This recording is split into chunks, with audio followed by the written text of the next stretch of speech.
Ladies and gentlemen, welcome back to another video, and I found out the problem on why it would not let me get in any of the games. I just had to restart the PlayStation. Just had to restart the PlayStation. It worked. And I was thinking we could do shuffle now. Dune Buggies PvP. More rooms.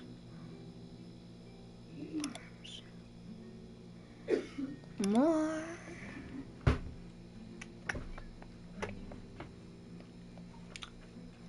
More.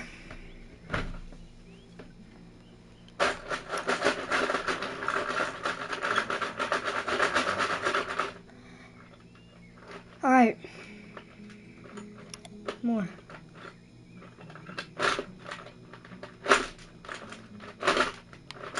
This.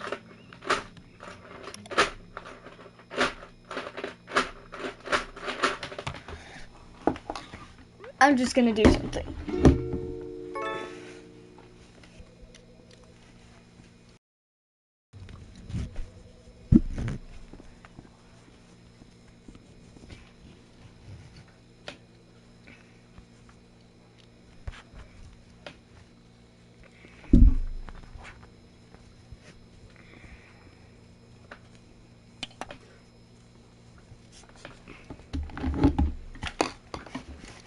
All right.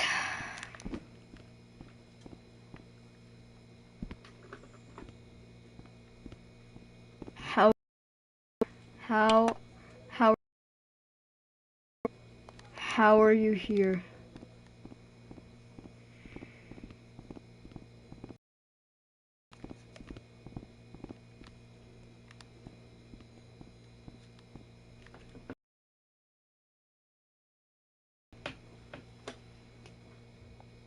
Hmm.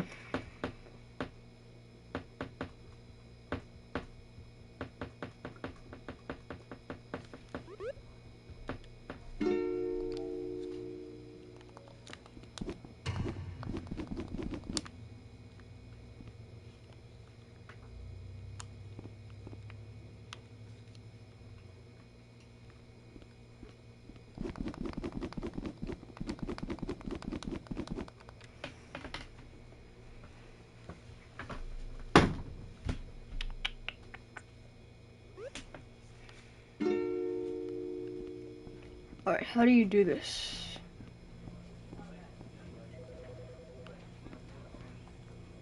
I've been in this room before.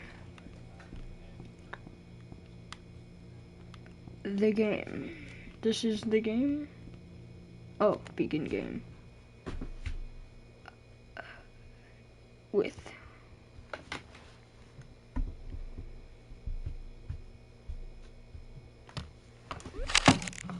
Actually, it's a little bit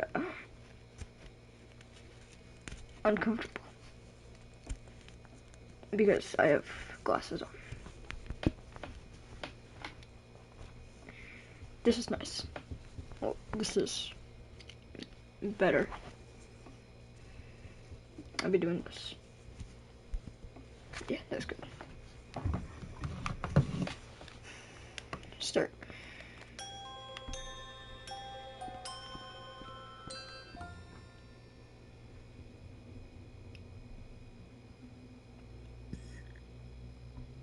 This is the story of a man named Stanley. Stanley worked for a company in a big building where he was employee number 427. Employee number 427's job was simple. He sat at his desk in room 427 and he pushed buttons on a keyboard. Orders came to him through a monitor on his desk, telling him what buttons to push, how long to push them, and in what order. This is what employee 427 did every day of every month of every year. And although others might have considered it soul-rending, Stanley relished every moment that the orders came in, as though he had been made exactly for this job. And Stanley was happy. Oh, Stanley is balding. peculiar happened. Never changed Stanley. Something he would never quite forget. He had been at his desk for nearly an hour when he realized that not one single order had arrived on the monitor for him to follow. No one had showed up to give him instructions, call a meeting, or even say hi. Never in all his years at the company had this happened. This complete isolation. Oh, I'm Something playing was his very now. clearly Yeah, wrong. not his. Shocked, frozen solid, Stanley found himself unable to move for the longest time. But as he came to his wits and regained his senses, he got up from his desk and stepped out of his office. Okay. That was interesting. Oh, right. Ring light.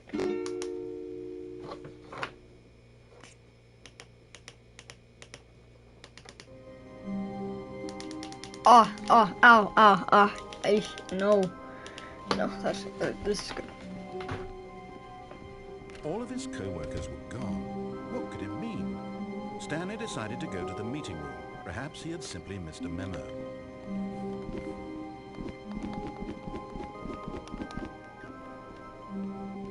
Maybe still be a little too bright. That's good.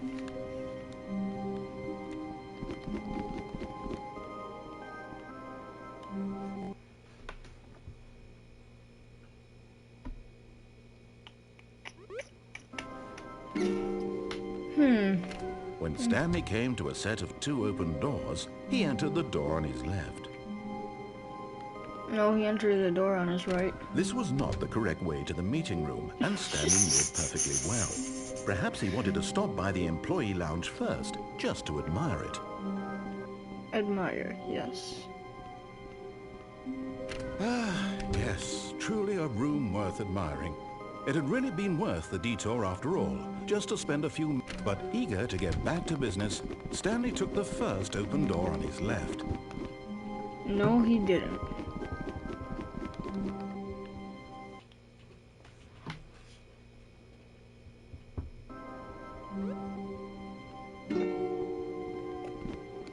Stanley was so bad at following directions, it's incredible he wasn't fired years ago. Look, Stanley, I think perhaps we've gotten off on the wrong foot here. I'm not your enemy, really, I'm not. I realize that investing your trust in someone else can be difficult, but the fact is that the story has been about nothing but you all this time. There's someone you've been neglecting, Stanley. Someone you've forgotten about. Please, stop trying to make every decision by yourself. Now, I'm not asking for me, I'm asking for her. This is it, Stanley. Your chance to redeem yourself, to put your work aside, to let her back into your life. She's been waiting. Do I believe it? No, I'm kidding.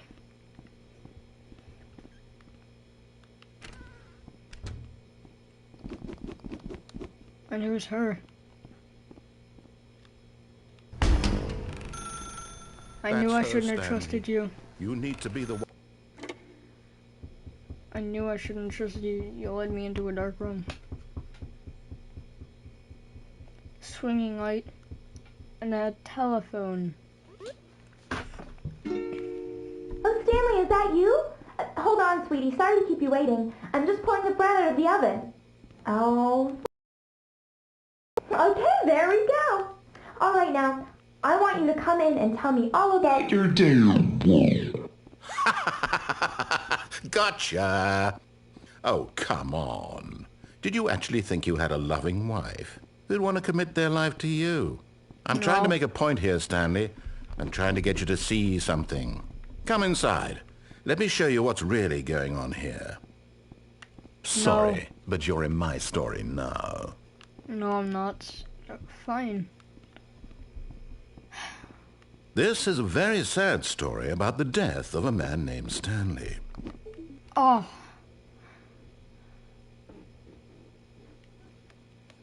Stanley is quite a boring fellow. He has a job that demands nothing of him, and every button that he pushes is a reminder of the inconsequential nature of his existence. Look at him there, pushing buttons, doing exactly what he's told to do. I can Now go he's through a pushing a desk. button. Now he's eating lunch. Now he's going home. Now he's coming back to work. One might even feel sorry for him, except that he's chosen this life.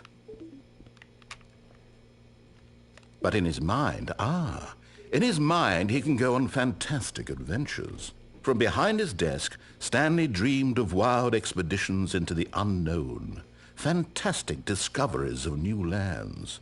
It was wonderful. And each day that he returned to work was a reminder that none of it would ever happen to him. And so he began to fantasize about his own job. First, he imagined that one day while at work, he stepped up from his desk to realize that all of his co-workers, his boss, everyone in the building had suddenly vanished off the face of the earth. The thought excited him terribly.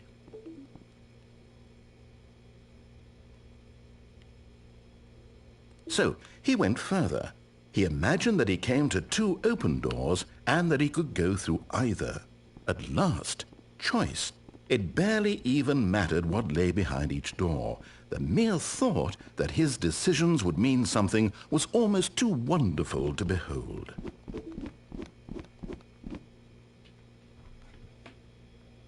As he wandered through this fantasy world, he began to fill it with many possible paths and destinations.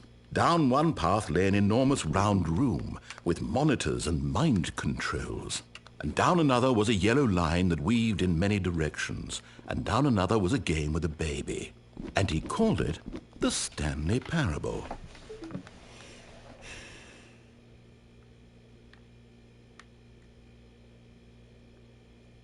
It was such a wonderful fantasy, and so in his head he relived it again, and then again, and again, over and over, wishing beyond hope that it would never end, that he might always feel this free. Surely there's an answer down some new path, mustn't there be? Perhaps if he played just one more time.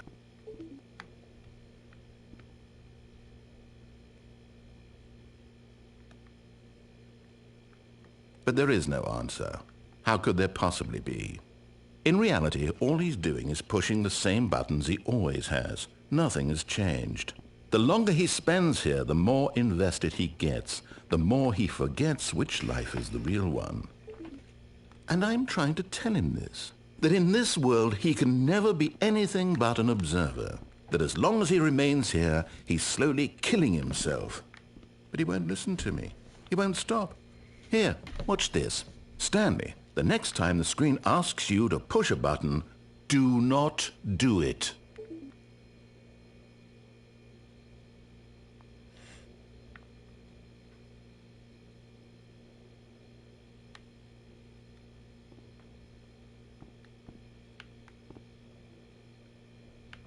I mean, you told me to not do it. You see? Can he just not hear me? How can I tell him in a way that he'll understand that every second he remains here, he's electing to kill himself? How can I get him to see what I see? How can I make him look at himself?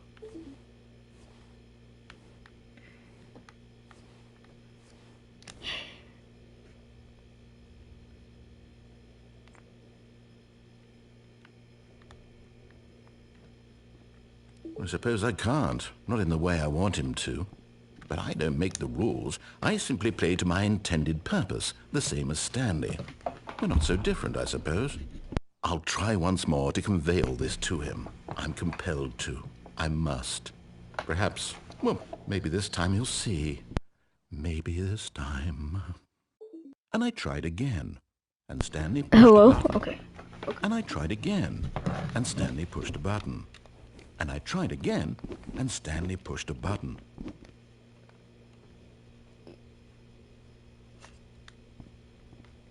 So there are different endings. Got it.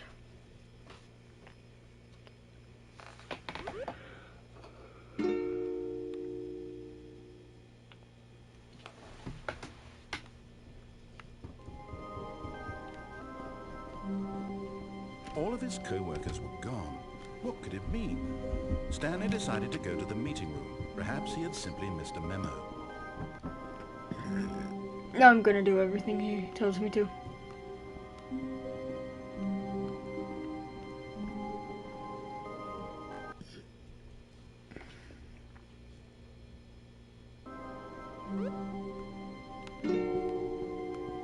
When Stanley came to a set of 2 open doors, he entered the door on his left.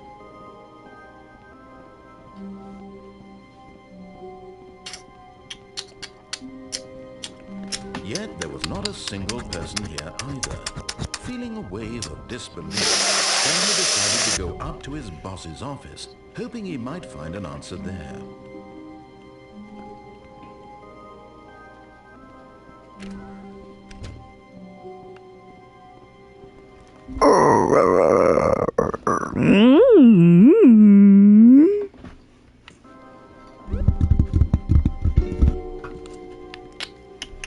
Up or down? Coming to a staircase, Stanley walked upstairs to his boss's office.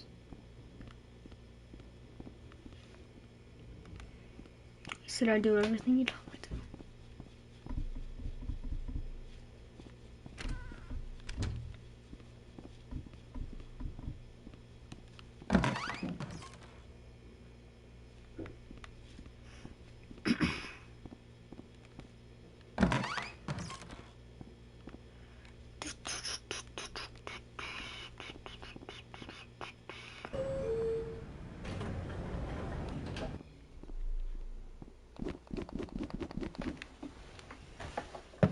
I'm gonna go to the executive bathroom first.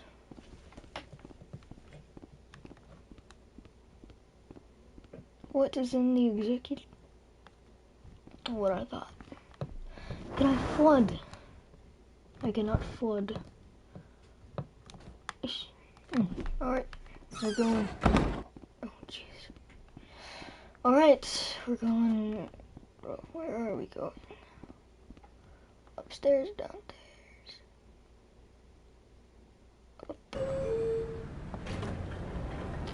Upstairs.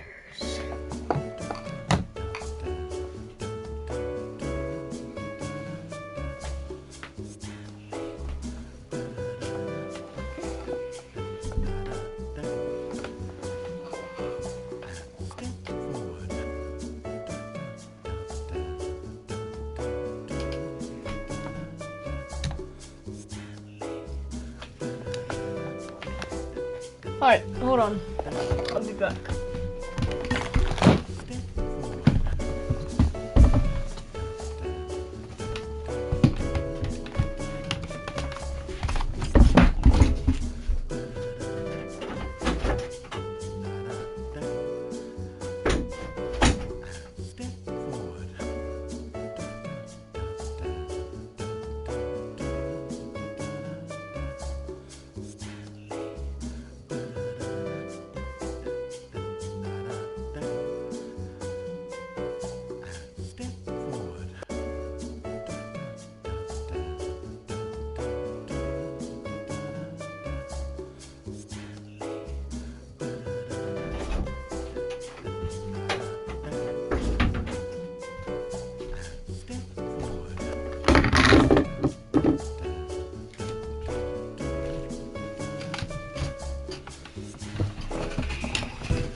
Alright.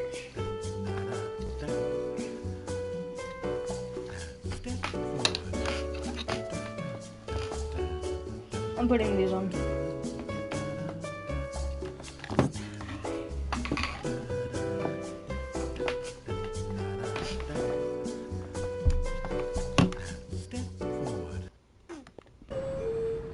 Okay.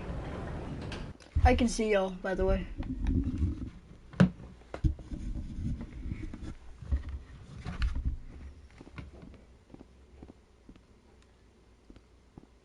Stepping into his manager's office, Stanley was once again stunned to discover not an indication of any human life.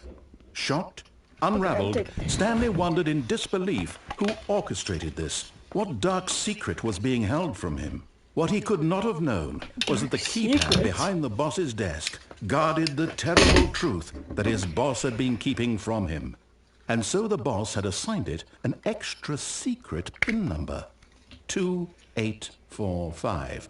But of course, Stanley couldn't possibly have known this.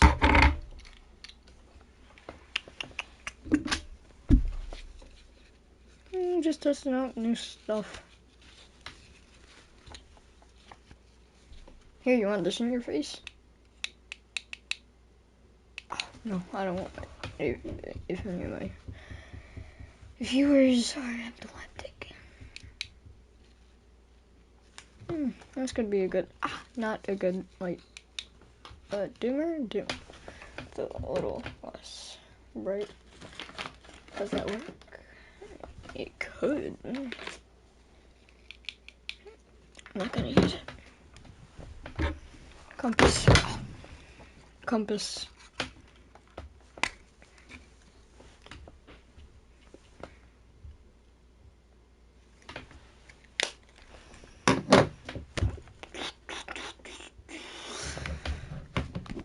Alright, what are we doing?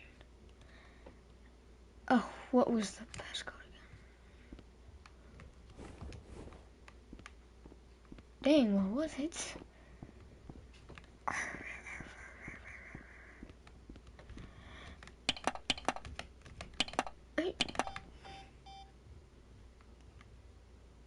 I forget what it was.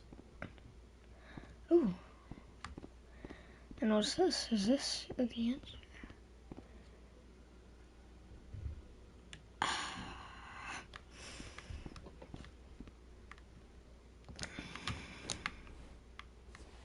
a minute.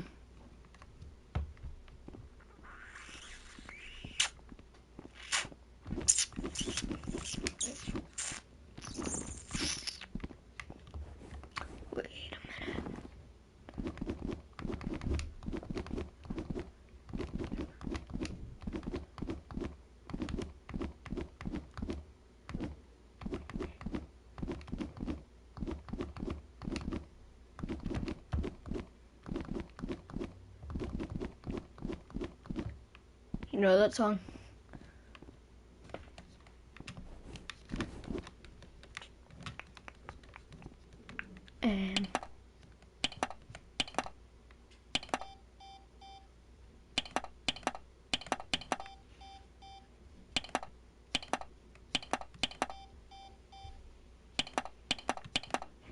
Stanley simply began entering random codes into the keypad, knowing full well the sheer statistical unlikelihood that this would ever result in a correct combination. If he knew that the combo was 2845, it would be another story entirely. But no, this is what he was going to do instead. Yet incredibly, by simply pushing random buttons on the keypad, Stanley happened to input the correct code by sheer luck. Amazing. He stepped into the newly opened passageway.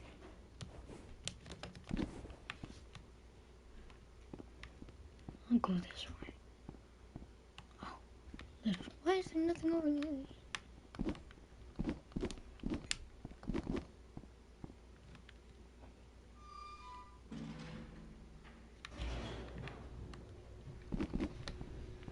Game creators did a good job.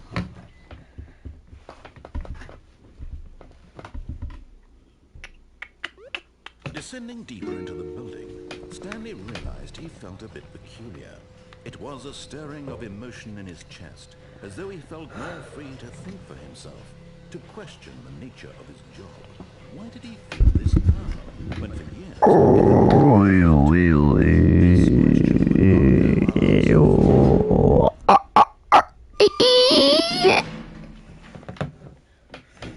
Stanley walked straight ahead through the large door that read Mind Control Facility.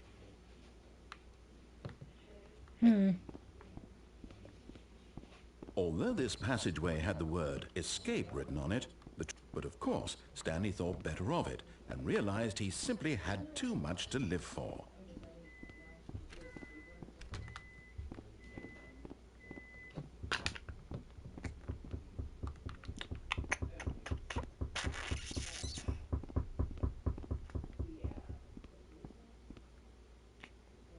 lights rose in an enormous room packed with television screens. What horrible secret did this place hold? Stanley thought to himself.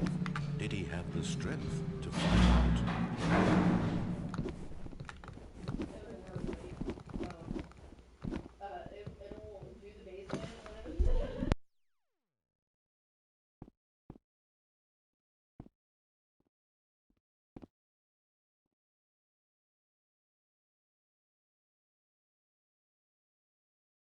Now the monitors jumped to life, their true nature revealed.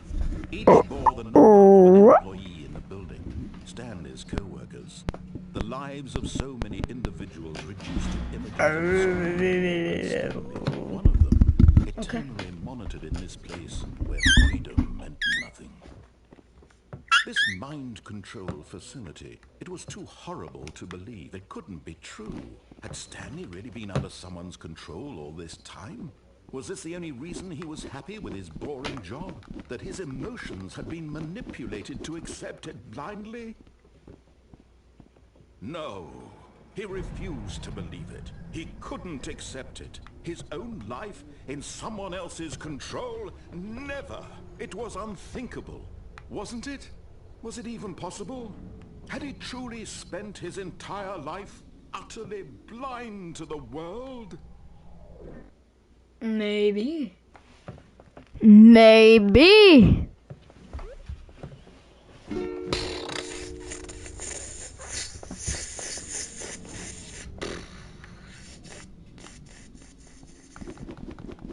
So I can't jump off. But here was the proof. The heart of the operation. Controls labeled with emotions. Happy or sad or content. Walking, eating, working. All of it monitored and commanded from this very place. And as the cold reality of his past began to sink in, Stanley decided that this machinery would never again exert its terrible power over another human life. For he would dismantle the controls once and for all.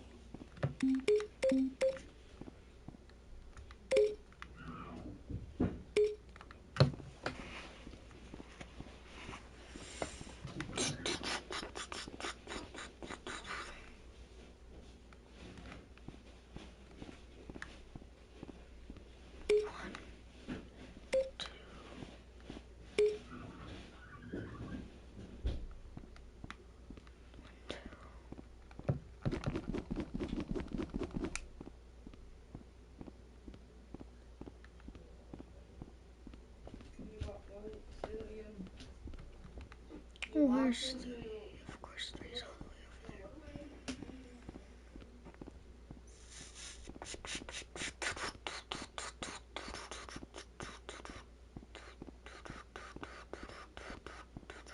It's five. Where's three? Is it this? Is this three? Yes.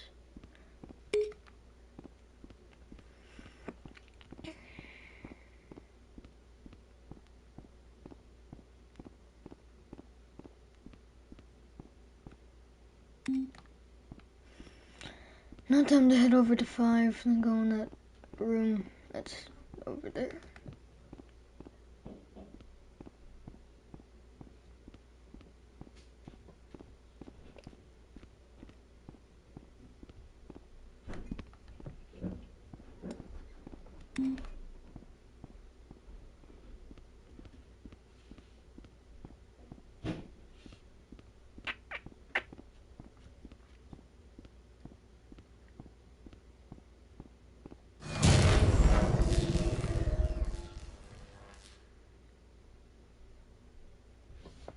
He didn't tell me what to do.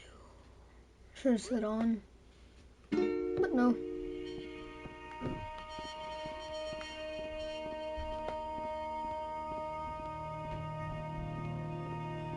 Blackness and a rising chill of uncertainty. Was it over? Yes. He had won. He had defeated the machine. Unshackled himself from someone else's command. Freedom was mere moments away. And yet, Even as the immense door slowly opened, Stanley reflected on how many puzzles still lay unsolved. Where had his co-workers gone? How had he been freed from the machine's grasp? What other mysteries did this strange building hold? But as sunlight streamed into the chamber, he realized none of this mattered to him, for it was not knowledge or even power that he had been seeking, but happiness. Perhaps his goal had not been to understand, but to let go. No longer would anyone tell him where to go, what to do, or how to feel. Whatever life he lives, it will be his, and that was all he needed to know. It was perhaps the only thing worth knowing. Stanley stepped through the open door. I feel big. Like a tree. Is that Stanley a felt the tree? cool breeze upon his skin, the feeling of liberation, the immense possibility of the new path before him. This was exactly the way, right now, that things were meant to happen. And Stanley was happy.